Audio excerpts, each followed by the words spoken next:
In today's video, I'm going to teach you how to add existing repository to GitHub Desktop.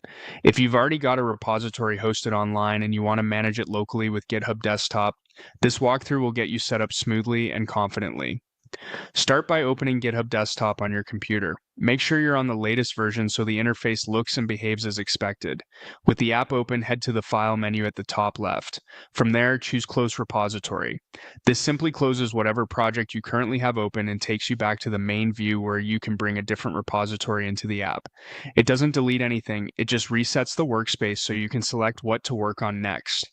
In the main view, you'll see options to bring code into GitHub Desktop. Choose the URL option.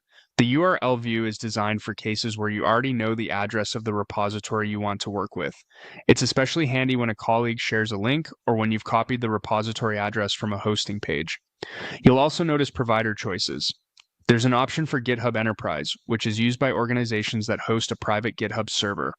If your company uses an internal GitHub instance, this is where you'd connect to it so desktop can talk to that server.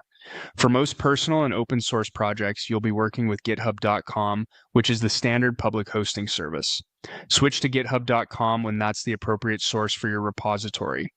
Next, choose the local path. This is the folder on your machine where the repository's files will live.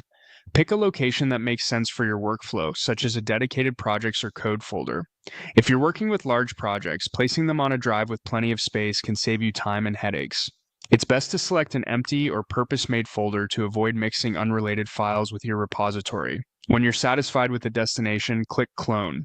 GitHub Desktop will download the repository's history and files to your chosen location and set everything up to track changes. Depending on the size of the project and your connection, this may take a moment. When it finishes, you'll see the repository open in GitHub Desktop, ready for you to review branches, make commits, and sync changes. That's the full flow. Open GitHub Desktop, go to File, choose Close Repository, use the URL option, confirm whether you're targeting GitHub Enterprise or github.com, pick your local path, and click Clone. You're all set to start working locally with your existing repository.